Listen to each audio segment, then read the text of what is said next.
A'udzu billahi minasyaitonir rajim. Bismillahirrahmanirrahim.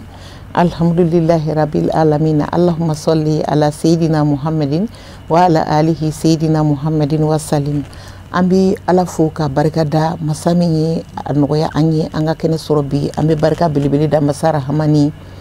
ka sɔli caya Aminata den ka Muhamadu Rasulullah kisi ni nɛɛma o b'a na so dungo ye ka foli ni tanni ta ka di i ka dɔn an karamɔgɔ ma n'o ye a Seyidi Usmani Sherifu Madani Hayidara a n'a ka denbaya bɛɛ lajɛlen a n'a kanubaga bɛɛ lajɛlen diɲɛ seliki naani kana la an filɛbagaw aw minnu fana sɔgɔlen don émission Du ani denbaya la nin wagati in na an bɛ aw fo ka aw waleɲuman dɔn ka bɛn ni aw ka wagati cogoya ye aw ka sigidaw la o tɛmɛnen kɔfɛ an bɛ foli ni tanni ta ka di an ka invitew bɛɛ lajɛlen ma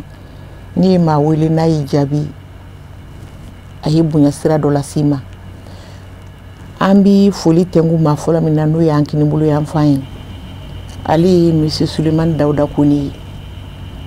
ale ye 4e vice-président de l'association Sigida Yeli. Monsieur Sulemani i ni wula somɔgɔw dun tɔrɔsi kodi baasi tɛ yen baasi tɛ alhamdulillah nse ayiwa an b'i fo wele jaabili la a diyara an ye ayiwa dakuruɲɛ kelen folikan b'i bolo ka ɲɛsin an filɛbagaw ma ayiwa n bɛ foli lase bɛɛ lajɛlen ma n bɛ an filɛbaga bɛɛ lajɛlen fo an lamɛnbaga lajɛlen n bɛ foli di jamanaden bɛɛ lajɛlen ma k'a fɔ an ye kɛnɛ in sigi hɛrɛ la an b'a ɲini Ala subahana taala fɛ kɛnɛ an ka wuli hɛrɛ la mina yarabi ala k'o duwawu minɛ ayiwa numankuruɲan fan fɛ o ye an denkɛ ni an mɔdenkɛ ye n'o ale ye Monsieur Aliou Doumbouya ye ale ye 2e adjoint de la communication Doumbouya i ni wula nba somɔgɔw dun muso kori baasi t'i la numu tɛ se ka ne sɔrɔ ne ka bureau ma waati Doumbouya tɛ ayi alhamdulillah baasi foyi tɛ yen bisimila an bɛ foli di lamɛnjɛkulu bɛɛ lajɛlen ma fɛn fɛn sagolen bɛ Sherifu la nin waati in na k'u bɛɛ lajɛlen k'u fo kɛrɛnkɛrɛnnenya la aw minnu ye baarakɛlaw ye ka foli belebele ka di aw bɛɛ lajɛlen ma ka taa sanfɛ fɔ dugu ma ayiwa foli ni tanni kɛlen kɔ an bɛ segin ka yira aw la ka fɔ bi an ye ɲɔgɔn sɔrɔ yan an bɛna jɛ ka masala fɛn min kan o de ye i ka dɔn fɛn ye ni o ɲɛsinnen don an musolakaw ma an ka sɔrɔ yiriwali siraw an ka se yɛrɛ kɔrɔ sɔrɔ walasa ale ka yiriwa f'i ka dɔ de kɛ n'i ye dɔ kɛ sɔrɔ bɛ yiriwa ayiwa se yɛrɛ kɔrɔ fana bɛ na ayiwa ninnu fana ye jɛrɛjɛkulu ye minnu farala ɲɔgɔn kan ka se ka hakili jagabɔ ka jɛrɛjɛkulu in sigi musow ani denmisɛnninw ka se k'olu kɔkɔrɔma don u ka se ka u yɛrɛ ta ka dɔ dilan u yɛrɛ ye ne hakili la o ye fɛn belebele ye sabula diɲɛ yɛrɛ kuluma ye musow ani denmisɛnw ye o hukumu kama an y'u wele bi an n'u ka jɛ an ka masala n'o ye thème min ye an bolo bi o thème de l'association Sigida Yeli au cœur de l'autonomisation des femmes et des jeunes ayiwa an b'a daminɛ an kinibolo yan fan fɛ Monsieur Adama Sulemani Monsieur Sulemani ka sɔrɔ o ye n fa tɔgɔ de ye Monsieur Sulemani n'an ye jateminɛ kɛ association a bɛ sigi wagati de b'a la a bɛ sigi hakilina dɔ de kan aw ka association in n'o ye Sigida Yeli ye aw y'a sigi hakilina jumɛn de kan aw ka laɲini ye mun de ye association in kɔnɔ ani fana n'i bɛ se ka association in présenter an na an k'a dɔn min yɛrɛ de don baasi tɛ ayiwa Matu i ka ɲininkali in diyara n ye association Sigida Yeli ni an b'a fɔ a ma bi association Sigida Yeli du Mali Sigida Yeli sigira Kalabankoro 2013 an kɛlen ka tɔn in sigi 2013 an y'a sigi ni tɔn 6 de tɔn in sigina hakilina jumɛn de kan tɔn in sigira de i n'a fɔ i ka kuma daminɛ i y'a fɔ cogo min na ka sifinnakaw ani an balakaw kɔkɔrɔma don cogo min na u ka k'u yɛrɛ ye tɔn in hakilina ye min ye o ye ɲɛtaga sabatili baaraw de baaraw baara n'a bɛ don ɲɛtaga sabatili kɔnɔ an ka Sigida Yeli ɲɛsilen bɛ o baaraw de ma ka tuguni ni an b'a fɔ min ma ko justice sociale t'a sɔrɔ an ka sigidaw la bi bɛ se ka ta kɛ mɔgɔ dɔw kan u ka sigidaw la donc ni an ye o fana ko la dɔn an bɛ wuli ka an cɛsiri olu ka hakɛ min ye k'a ɲini ka d'u ma an bɛ lakununi fana kɛ lakununi ye jumɛn ka wele bila jamanadenw ma fasoden ɲumanya baaraw n'a bɛ don fasodenɲumanya kɔnɔ sigida yelen bɛ kɛ sababu ye ka baara ninnu waleya ani ka kɛ sababu ye fana k'a ɲɛfɔ jamana kɔnɔdenw ye u k'a faamuya jamana kɔnɔden yɛrɛ ka hakɛ ani a ka baara kɛta jamana kɔnɔ an bɛ wele lase mɔgɔw ma fana ka o baarabolo sabati cogo min na maliyɛnw bɛ bɔ a kalama donc o ye sigida yelen hakilinaw ye donc n y'a fɔ kuma daminɛ na an ye tɔn in sigi ni tɔn 6 de ye tɔn in tun bɛ kalabankoro dɔrɔn de kalabankoro commune dɔrɔn kɔnɔ mais baara tagabolo nana ja caman ye a nana kɛ Bamakɔ commune dama dama bɛ yen u y'a kanu u ka kɛ sigida yelen tɔnden ye u ni sigida yelen ka baara kɛ ɲɔgɔn fɛ donc o de la an ye tɔn yɛrɛ kalan ka taa donc k'a bɔ sigida yelen na k'a kɛ sigida yelen du Mali ye donc bi an bɛ Mali fan 14 bɛɛ lajɛlen fɛ wa an somɔgɔw an n'a limana dɔw fana bɛ jamana kɔfɛ donc u bɛ tɔn in hakilina la fana waleya jamana kɔfɛ donc nin ye sigida yelen présentation ye mais an bɛ min fɔ k'a gɛlɛya mɔgɔw ma kosɛbɛ u k'a dɔn sigida yelen tɛ ONG ye fondation tɛ wa bɛnkan tɛ an ni kɔfɛ mɔgɔw cɛ i n'a fɔ arabuw ni tubabuw cɛ k'a fɔ k'u bɛ wari de ci an ma an bɛ baara kɛ n'a ye o fana tɛ wa bɛnkan sɛbɛn fana tɛ an ni gouvernement ni ɲɔgɔn cɛ nafoloko bolo ma ko an bɛ don gouvernement ni jamanadenw ni ɲɔgɔn cɛ nafoloko sira kan o tɔn fana tɛ sigida yelen ye yɛrɛ tɔn de ye ɲɔgɔn dɛmɛ tɔn de ye sigida yelen ayiwa an b'i fo i ka walawalali cɛ ɲuman in na an ye faamuyali sɔrɔ a kɔnɔna la an b'an ɲɛsin Dunbiyakɛ ma Aliyu Dunbiya dɔ b'i bolo ka fara i balimakɛ ta kan Monsieur Sulemani Batu ni an ko ko an bɛ sigida yelen ka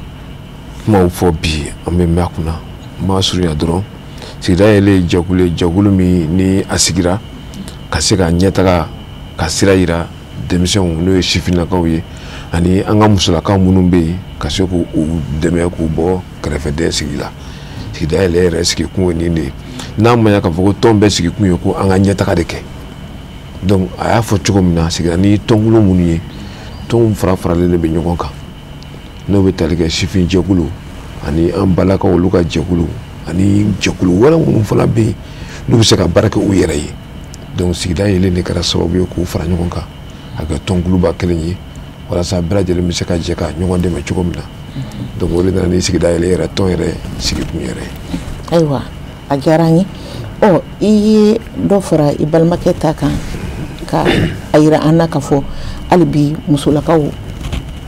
aw sigikun ye walasa k'olu dɛmɛ u ka se ka dɔ k'u yɛrɛ ye ani an den minnu bɛ yen nɔ ni olu fana tɛ fɛn na ani minnu bɛ fɛn na ka hakilina ɲuman di bɛɛ lajɛlen ma a bɛ se ka taa ɲɛ cogo min na o ye fɛn ye fɛn min ka ɲi kosɛbɛ mais munna aw ye denmisɛnninw ani musow dɔrɔn choisi ka se ka olu dɛmɛ. a diyara n ye mais munna an ye musow ni denmisɛnw ta k'u lajɛ ni yɛrɛ du kɔnɔna yɛrɛ ta ni dutigi bɔra du kɔnɔ ka taa ɲinini na a bɛna nin fɛn ye a b'a di muso de ma muso b'a dilan ka di den ma donc du kɔnɔna bɛɛ bɛ dɔ sɔrɔ donc n'o olu sɛgɛnnen don du lafiya man di o de kama an y'a ɲɛsin muso ani den ma u b'a fɔ cogo min fana la n'i sera muso ma i ye den sɔrɔ n'i ye muso ni den fana sɔrɔ i ye dutigi sɔrɔ donc o yɔrɔ kama an ko ko musow ni denw an k'olu dɛmɛ fɔlɔ olu ka bɔ nɔgɔ la donc n'i y'a jateminɛ kɛ o dɛmɛ nana cogo di n'i y'an ka togodaw yɛrɛ ta k'a lajɛ i bɛ taa ye k'a fɔ samiya mana ban musow bɛ to nakɔ kɔnɔna na u bɛ nakɔ baaraw kɛ o nakɔ baaraw u b'o donni minnu fɛnɛ minnu kɛ o bɛ kɛ sababu ye k'u dɛmɛ u ka se k'o ɲɛdɔn i b'a ye an ka dugukolo caman bɛ yen bi ala fɛrɛlen don nakɔ sɛnɛ ka di maa caman ye o t'a labara cogo dɔn donc o fana bɛ kɛ dɛmɛ an bolo ka ɲɛsin musow ma i b'a fɔ fɔlɔ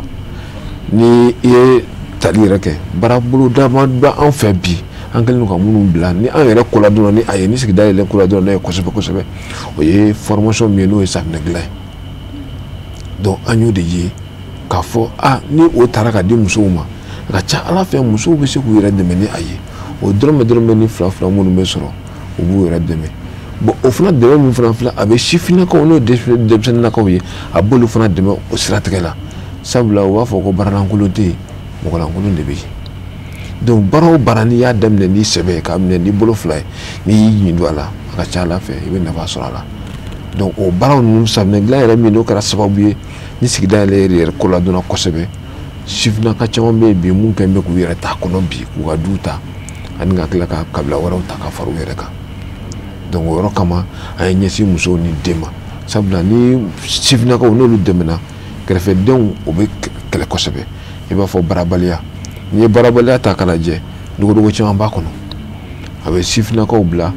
u bɛ to tile kuru banni na temi ninnu na a bɛ kɛ sababu a bɛ jogokolonw bange dɔw yɛrɛ la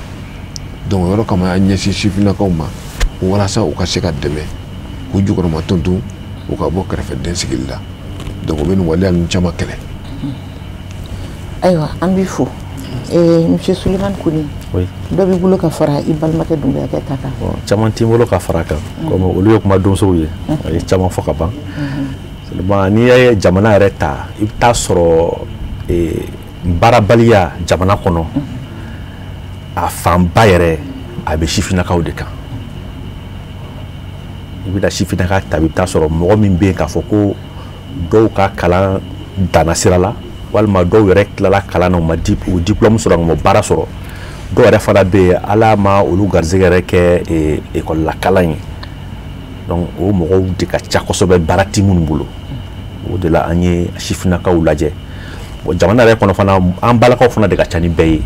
bon an balaka minnu fana caman bɛ yen ko min bɛ bureau kɔnɔ baara la a man ca caman bɛ feere de kɛ ani baara misɛnnin wɛrɛw donc o de kama an ye a lajɛ ka an fanga sinsin kosɛbɛ an balaka ni sifinnakaw kan o de bɛ ka fara olu ka kuma kan. Ayiwa an bɛ aw fo hali bi an ye faamuyali sɔrɔ kumakan ninnu kelen-kelenna bɛɛ lajɛlen na nka association sigilen tile ka se bi ma aw ye mun de kɛ walasa ka se ka muso ninnu ani denmisɛnnin ninnu u ka sɔrɔ k'a layiriwa. Baasi tɛ an ye min kɛ cogo min na k'u ka sɔrɔ layiriwa d'abord an y'an ɲɛsin fɛn fɔlɔ min ma fɔlɔ an ye lakununi de kɛ i n'a fɔ n ka kuma daminɛ na an ye lakununi de kɛ an y'a yira an balakaw la k'a fɔ fo an ka k'an yɛrɛ ye k'a yira sifinnakaw la k'a fɔ ko bɛɛ kan ka dɔ kɛ jamana ye sabu n'i k'i bɛ jamana yɛrɛ ta n'i k'i bɛ ɲɛtaga ta i b'a daminɛ du kɔnɔ de t'a sɔrɔ du kɔnɔ duden yɛrɛ kan ka i yɛrɛ ɲininka e ka baara kɛta ye mun de ye du kɔnɔ du kɔnɔ baara n'i y'o dɔn i bɛ bɔ sisan i bɛ taa i ka kin kɔnɔ i jɔyɔrɔ bɛ kɛ jumɛn ye kin kɔnɔ donc an y'a yira an balakaw ni sifinnakaw la de k'a fɔ an ka an yɛrɛ ɲininka an jɔyɔrɔ bɛ se ka kɛ jumɛn de ye jamana ko la an y'o lakunun de kɛ fɔlɔ sani k'a fɔ ko jamana ye mun di yan i kan ka i yɛrɛ ɲininka fɔlɔ n kan ka mun de kɛ jamana ye donc o lakununi kɔfɛ tuguni an ye baara min kɛ o de ye ka an balakaw ni sifinnaka ka u fara ɲɔgɔn kan k'u kɛ kulu ye parce que bi i bɛ taa sɔrɔ mɔgɔ kelen dɛmɛ man di mais ni jama kɛra farala ɲɔgɔn kan dɛmɛ ka teli o sira fɛ kosɛbɛ sabu anw ka baara yɛrɛ fanba bɛ kalanbulon de kan donc an donna an balakaw kan donc k'a f'u ye donc minnu bɛ association na récépissé bɛ minnu bolo an y'u fara ɲɔgɔn kan récépissé hali tɛ minnu fana bolo an y'u fara ɲɔgɔn kan hali an balaka minnu bɛ u ka taratani n'u ka arabaniw kɛ n'u bɛ pari ni fɛn ninnu kɛ an y'u bɛɛ fara ɲɔgɔn kan tuguni ka se jeunesse fana ma o kelen de don jeunes minnu bɛ yen k'a fɔ ko u fara-faralen don kin kɔnɔ walima u tɛ ɲɔgɔn kan fɔ donc an ye équipe dɔw de sigi donc équipe min bɛ mun fɛ k'u la sensibiliser u ka kɛ kulu ye donc o kɛra an ka rôle filanan ye donc o kɔfɛ sisan donc an ka sɔrɔ ka kalanbolo de sigi donc an ye kalanbolo sigi i n'a fɔ an da bɛna s'o ma ɲɛfɛ donc baara o baara a kɛra papier la baara ye o a kɛra an b'a fɔ ma ko métier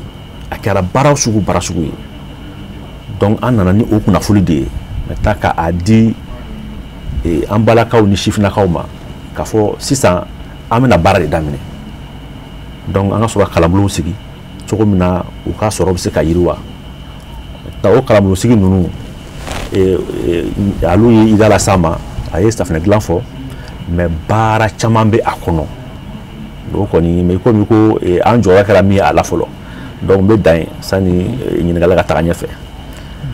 Ayiwa hakili bɛ a tɔ dafa Alu i bɔra sisan k'i balimakɛ ka kuma lamɛn yali dakuruɲɛ kelen jumɛn b'i bolo ka fara a ta kan? Effectivement a y'a fɔ cogo min na sigida yɛlɛ a ye nin baarabolo a y'olu de bila sen kan walasa bɛɛ lajɛlen bɛ se ka sɔrɔ minɛn kelen kɔnɔ degun minnu bɛ yen ni an bɛ ka boli an ɲɛ an kana taa an yɛrɛ di an ma baara minnu ni an ye olu kɛ pour que ka se ka sɔrɔ bolo ka a dayɛlɛ a ye da don a kumabaw la n bɛ dogodogonin dɔw kɔnɔ ka ɲɛfɔli kɛ misalila fɔlɔ safunɛ dilan min ni o bilara a yirala k'a fɔ hadamaden kɛra cogo o cogo diɲɛ kɔnɔ i bɛ fɔlɔ diya de la diya tɛ taa safunɛ kɔ bon pour que kɛrɛfɛden minnu ni o bɛ ka ɲini ko k'o bɔ yen o tɛ sɔrɔ fo yɛrɛ fɛ fo dɔrɔmɛ ka se ka falen ka kɛ dɔrɔmɛ 2 ye donc o bɛ sɔrɔ mun fɛ an y'o kalanbulon an y'o de dayɛlɛ fɔlɔ musolakaw yɛrɛ fana y'o de ɲini sifinnakaw fana y'o de ɲini fɔlɔ donc o dayɛlɛnnen kalanbulon wɛrɛ hakilinaw tilara ka na kɔnɔna na min bɛ tali kɛ bolola baarakɛlaw kan o ɲɔgɔnna caman an y'olu fana bɛɛ lajɛlen lasigi sen kan pour que denmisɛnninw minnu bɛ yen n'o ye o Solomani y'a fɔ cogo min na minnu ma garisɛgɛ sɔrɔ ka taa kalanso kɔnɔna na a kɛra tubabu kalan ye o a kɛra duguma kalan ye o ma se ka garisɛgɛ sɔrɔ kalanbaliya ta to ko hadamaden tɛ se ka taa ɲɛ hakili de b'a to n'i bɛ hakili la baara i bɛ se ka ɲɛtaga sɔrɔ i ka kow la cogo min na donc an ye nin kalanbulon ninnu olu sigi komi baro bɛ taa de lala n'an da sera kalanbulon yɔrɔw ma an na se k'olu fana ɲɛfɔ. Ayiwa an bɛ aw fo an ye faamuyali sɔrɔ a dɔw la ka ban parce que déjà aw ye exemple di safunɛ kan a n'a ɲɔgɔnna caman bon association caman bɛ yen bi minnu ka baara ɲɛsinnen don o n'a ɲɔgɔnnaw ma mais ɲininkali min bɛ n bolo sisan ka o tɛngu i la aw bɔra sisan k'a jira k'a fɔ aw bɛ ka fɛn minnu kɛ musolakaw ni denmisɛnninw ye mais nin baara ninnu kɛlen kɔfɛ aw yɛrɛ ka remarque kɛra fɛn jumɛn de ye k'o kɛra changement ye aw ka muso ninnu ka développement cogoya la? Nin baara ninnu bɛɛ lajɛlen kɔfɛ an ye jateminɛ minnu kɛ sisan an ka baara in filɛ nin ye an t'a d'i ma k'an ma bɔ i la kalanbulon in filɛ an t'i bila kalan na k'an ma bɔ i la i bɛ denmisɛnnin fitinin na kɔlɔsi cogo min walima n'i ye yiri turu i b'o kɔlɔsi cogo min fo ka t'o kɔgɔ an b'a bɛɛ kɔlɔsi o cogo kelen na fo ka taa se a dan na donc siratigɛ la n'an y'a daminɛ an bɛ to i kɛrɛfɛ n'i bɛ jɛngɛ an b'a fɔ nin t'an taabolo ye taabolo ye nin de i bɛ t'o de fɛ donc a bɛɛ n'a sariya de don donc siratigɛ la n yɛrɛ y'a fɔ kuma dɔ kɔnɔna na an ka sifinnaka dɔw yɛrɛ bɛ bi olu kɛra sababu ye ka safunɛ dilanyɔrɔ yɛrɛ k'a dayɛlɛ u yɛrɛ tɔgɔ la hali kɔsa na an bɔra ka taa lajɛli kɛ an y'a kɔlɔsi a b'a daminɛ wagati min na o y'a sɔrɔ mɔgɔ 7 de b'a bolo ani minnu bɛ baara kɛ mais bi alhamdulillah yanni sunkalo yɛrɛ ka don sunkalo kalo laban yɛrɛ dɔgɔkun laban na an taara sɛgɛsɛgɛliw kɛ an ye kɔlɔsiliw kɛ an y'a jateminɛ k'a fɔ bi mɔgɔ 13 o de b'a bolo bi cɛman ni musomanw na minnu bɛ ka se ka baara kɛ donc o bɛɛ b'a jira anw na k'a fɔ k'a bisigi anw bolo k'a fɔ an bɛ ka kalanbolo minnu di ni minnu y'a minɛ n'u sɛbɛ ye o bɛ ka ɲɛtaga sɔrɔ a la wa an ka sigida yɛlɛ sigikun kɛra fɛn min ye n'o ye ka se ka dɛmɛ kɛ an y'a ye k'a fɔ a dɛmɛ a bɛ ka nafa ladon hadamadenw kun muso dɔw fana bɛ yen bi a y'a fɔ cogo min na u ka taratani kɔnɔna na ani jumani kɔnɔna na ne yɛrɛ barokɛna dɔw ye n taara ɲɛ da dɔw kan alhamdulilayi bi u yɛrɛ ka du kɔnɔnaw n'u ka tɔn kɔnɔnaw yɛrɛ la o tɛ se safunɛ san butigi yɛrɛ la bilen u ye safunɛ bɔ u yɛrɛ ye u b'a tila u ni ɲɔgɔn cɛ u b'a wariw sara u b'a feere suguw kɔnɔ u bɛ fɛn sɔrɔ a la bon o bɛɛ kɛra anw bolo kunnaja ye ka kɛ anw bolo kunna wele k'a fɔ an bɛ ka baara min di mɔgɔw ma n'u ko mago bɛ a la u bɛ ka nafa sɔrɔ a la. Ayiwa an b'i fo i ka walawalali cogo cɛ ɲuman na monsieur Sulemani Kone i bɔra sisan ka i balimakɛ ka kuma lamɛn an tɛna i ɲininka bilen i bɛna dɔ min fara o ta in kan parce que wagati bɛ ka taa walasa i ka kɛ association sigida yeli tɔnden ye walima i ka se ka u ka dɛmɛ sɔrɔ i bi tɛmɛ sira jumɛn de fɛ ni association sigida yelen bi mɔgɔ dɛmɛ aw bi mɔgɔ dɛmɛ cogo di aw bi mɔgɔ dɛmɛ ni warimugu de ye wa aw bi mɔgɔ dɛmɛ ni minan de ye wa ou bien aw bi mɔgɔ dɛmɛ cogo di baasi tɛ aya o ɲininkali diyara n ye sani n ka i ka ɲininkali fɔlɔ jaabi filanan in b'o jaabi parce que fɔlɔ jaabi bi sɔrɔ filanan in kɔnɔ ayiwa baasi t'a la donc sigida yelen n y'a f'i ye cogo min na ɲɔgɔn dɛmɛ tɔn de don donc ɲɔgɔn dɛmɛ tɔn min don k'a fɔ an ti warimugu ta ka taa di mɔgɔw ma k'a fɔ ko karisa a y'aw yɛrɛ dɛmɛ n'a ye sabu an y'a ye kabini 1992 ka na se ni san laban in ma o waleyaw bi sen na mais an y'a ye yɛlɛmaba ma don an balakaw ni sifinakaw ka sɔrɔ la an ko sisan an bɛ kalanbulon de sigi donc kalanbulon sigili ti dɔwɛrɛ ye ni mɔgɔw fara ɲɔgɔn kan kulu wagati min na donc an bɛ fɔ a ye fara ɲɔgɔn kan a ye ɲɔgɔn ɲininka aw ka hakilina ye jumɛn aw bɛ se ka baara jumɛn de kɛ cogo min na aw k'aw jɔ aw kolo la jama fanba bɛ safinɛ dilan de fɔ dɔw b'a fɔ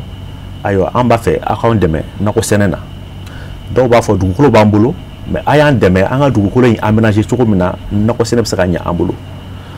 bon tuguni plomberie dɔw b'a fɔ ko anw bɛ plomberie de fɛ donc an bɛ domaine bɛɛ de kɔnɔ nin cogo la an bɛ électricité kɛ ani panneau solaire ninnu montage an b'o kɛ télé antenne ninnu montage an b'o kɛ ka mɔgɔw dɛmɛ projet monter cogo la an bɛ cours d'informatique di hali ni examen sera cours de rattrapage ni révision enseignants b'an bolo an bɛ nin bɛɛ lajɛlen kɛ galadonw b'a la ka sumafɛnw ba ma yɛlɛma surtout an ka yiriden yɛrɛ dɔw bɛ yen yɛrɛ n bɛ misaliya ta ni mangoro bɔra mangoro bɛ bin f'a bɛ toli mais cogoya bɛ sɔrɔ an bolo cogoya minnu ni an balakaw ni sifilakaw kalala la i bɛ se ka mangoro i bɛ se ka i mago ɲala san kɔrɔ 12 donc baara o baara n'a bɛ don fɛn bayɛlɛma kɔnɔ a bɛ don kalan kɔnɔ cogo min na ɲɛtagakun ka sabati donc an bɛ mɔgɔw kalan o de la tuma caman an bɛ mɔgɔw kalan ni fɛn minnu ye u ti musaka bɔ formation bɛ di fufalaki de ni min ko ko an b'a fɛ ka safinɛ dilan dege donc an bɛ safinɛ minɛnw ɲini k'a fara ɲɔgɔn kan donc ka taga n'a ye u bɛ formation kɛ ni formation kɛra minɛn minnu ɲinina minɛn bɛ t'u bolo donc o de bɛ kɛ u ka fond de roulement ye sisan donc u b'u bolo ma yɛlɛma n'o ye fo ka taa yiriwa tuma dɔ la n'u mago bɛ minɛn dɔ fana na cogo min na ka se ka safinɛ quantité caman produit donc a bɛ kɛ dɔ bɔ de anw ka tɔn dɔrɔmɛ 10 bɛ anw bolo an mago bɛ ka minɛn ɲɛnama de ɲini cogo min na an ka safinɛ cogoya ka falen ayiwa musaka ye 40 ye donc sigida yelen bɛ na ni dɔrɔmɛ 30 ye ka olu ka dɔrɔmɛ 10 dafa cogo min na yiriwa bɛ se ka sabati donc n'i b'a fɛ ka kɛ sigida yelen tɔnden ye an bɛ condition foyi t'a la sigida yelen ye association laïque de cɛ ni muso denmisɛn ni mɔgɔkɔrɔba siyako t'a la diinɛko t'a la bɛɛ bɛ kun sigida yelen kɔnɔ tuguni an b'a yamaruya cogo min na k'a dɔn k'i ye sigida yelen tɔnden ye an bɛ carte de membre de jira i la o ye tɔn sɛbɛn ye o ye 200 mɔgɔ kelen 200 san kɔnɔ siɲɛ kelen donc n'i bɛ don sigida yelen na ni de ye a sariya ye wa mɔgɔ kelen fana ti don tɔnkulu de bɛ don sigida yelen kɔnɔ n y'a fɔ kuma daminɛ na an y'a daminɛ ni tɔn 6 ye mais bi tɔn min bɛ sigida yelen kɔnɔ a ka kɛ ni tɔn 2000 ye. Ayiwa an bɛ aw fo wagati ale sɛbɛkɔrɔ kurun na miniti 1 ɲɔgɔn na ni mɔgɔ min ye ɲininka ko gɛlɛya kumaba jumɛn bɛ aw kan i bɛ se ka mun de fɔ an ye. Gɛlɛya kumaba min b'an kan kosɛbɛ o ye mɔgɔw b'a fɔ ko sigida yelen parti politique de ye dɔw b'a fɔ ko ONG de don parce que an bɛ nafolo hakɛ min bɔ k'a don sifinakaw n'an balakaw la san kɔnɔ tuma dɔ la a bɛ taa se fo 200,000 ma bon a bɛ dɔw ɲɛna de k'a fɔ ko projet de don walima ONG de don bon mɔgɔw b'o hakilina min ta ka kɛ an sɛgɛrɛ tuma dɔ la a bɛ baara gɛlɛya an bolo mɔgɔw bɛ a miiri ko anw ye politique tɔnw de tuma dɔ la a bɛ baara gɛlɛya an bolo donc o gɛlɛya kumaba dama dama de bɛ an bolo ayiwa tuma caman an b'o de rencontrer terrain kan. Ayiwa an b'i fo k'i waleɲuman dɔn Adama dakuruɲa 1 minute b'i fana bolo gɛlɛya kumaba jumɛn de bɛ association sigida yelen kan. bon Sulemani Dawuda kɔni gɛlɛya kumaba fɔ ka ban mais gɛlɛya kelen min ne fana bɛ se k'o fɔ k'o bɔ yen o de ye an balakaw ni sifinnakaw minnu bɛ yen hali bi an bɛ lakununi de kɛ o de kelen bɛ k'an sɛgɛn sabula n'a fɔra ka ban dɔrɔn ko nin ko bɛ yen ka ban a bɛ kɛ maa caman kɔnɔ k'a fɔ ko an ka taa minɛ dɔrɔn ko k'a dun o gɛlɛya de bɛ yen kosɛbɛ fo k'o de b'u kunkolo kɔnɔ maanifin n'i kalanna fɛn o fɛn na o dɔnniya o bɔ man di mais n'a dir'i ma k'i k'a minɛ k'a dun e b'a minɛ i b'a dun o bana o yɔrɔnin kelen bɛɛ donc o gɛlɛya de b'an kan kosɛbɛ an k'a ye k'a fɔ u ka o bɔ u kunkolo kɔnɔ u k'u madon ka baara kalan ni baara kalanna ka baara si dɔn foyi t'o bɔ. Ayiwa an b'i fo folikan min b'i bolo miniti kelen. N bɛ foli di teleso yɛrɛ baarakɛla bɛɛ lajɛlen ma a daminɛ ɲɛmaaba la ni hakilina bɔra maa min yɛrɛ yɔrɔ an b'u bɛɛ lajɛlen an b'u fo kɛrɛnkɛrɛnnenya an bɛ Sirifu kɛ an bɛ foli belebele d'a ma ka dugawu k'a ye sunkalo in na a fana ka dugawu k'an ye sunkalo la e yɛrɛ min y'an denmuso ye y'an bisimila an bɛ foli ye belebele an b'a di i yɛrɛ ma mais a ka di n ye an kana wuli ka sɔrɔ an ma nɔnɔ kɛnɛ kɔni bɛ ka taa kɛ suntigɛ o ye koba ye komi an bɛ sunkalo la ayiwa monsieur Sulemani dakuruɲa kelen jumɛn de b'i yɛrɛ fana bolo walasa ka émission kun kɛ. Basi tɛ dakuruɲa min bɛ ne bolo ka ɲɛsin o tɛ dɔwɛrɛ ye o ye de ka wele bila maliden bɛɛ lajɛlen ma ko bolokɔni kelen tɛ nɔgɔlan ta donc an ka jɛ an ka kɛ kulu ye an ka fara ɲɔgɔn kan k'a fɔ tuguni sigida yelen ka dayɛlɛlen don mɔgɔ bɛɛ lajɛlen ye tɔn o tɔn n'i ka baara de ye kɛ n yɛrɛ ye ani jamana sɔrɔ ɲɛtagakun lafasali ye donc an ka tɔn dayɛlɛlen don cogo min na an ka jɛ ka jamana den kɛrɛfɛ ani ka an balakaw ni sifinnakaw ka ko kɔrɔma don cogo min na u ka k'u yɛrɛ ye. Ayiwa an bɛ aw fo ka aw waleɲuman dɔn k'a yira aw la k'a fɔ association sigida yelen an n'ale maaw de tun bɛ ɲɔgɔn fɛ bi émission du ani denbaya kɛnɛ kɔnɔna la ka foli ni tani ta k'a di association yelen bɛɛ lajɛlen sigida yelen bɛɛ lajɛlen ma ka o foli kelen ta k'a di a Seydi Usmani Sherifu Madani Hayidara n'a ka denbaya ma k'an filɛbaga bɛɛ lajɛlen fo k'a ɲini dali masa fɛ ya Rabbi Ala ka sigi wɛrɛ yira an na ko musow ni denmisɛnninw ma hali bi k'an k'an cɛsiri an k'an timinandiya sabula anw de ye fɛn bɛɛ lajɛlen ye n'i ko muso i ko a den n'i ko den fana i ko du tulo ma o tuma na n'a Ala y'a kɛ k'an kelen kelenna bɛ se an yɛrɛ kɔrɔ tabarikala o tuma na an k'an cɛsiri hali bi Ala ka sigi wɛrɛ yira an ni aw bɛɛ lajɛlen na assalamu alaikum wa rahmatullahi wa ta'ala wa barakatuhu a k'an bɛn.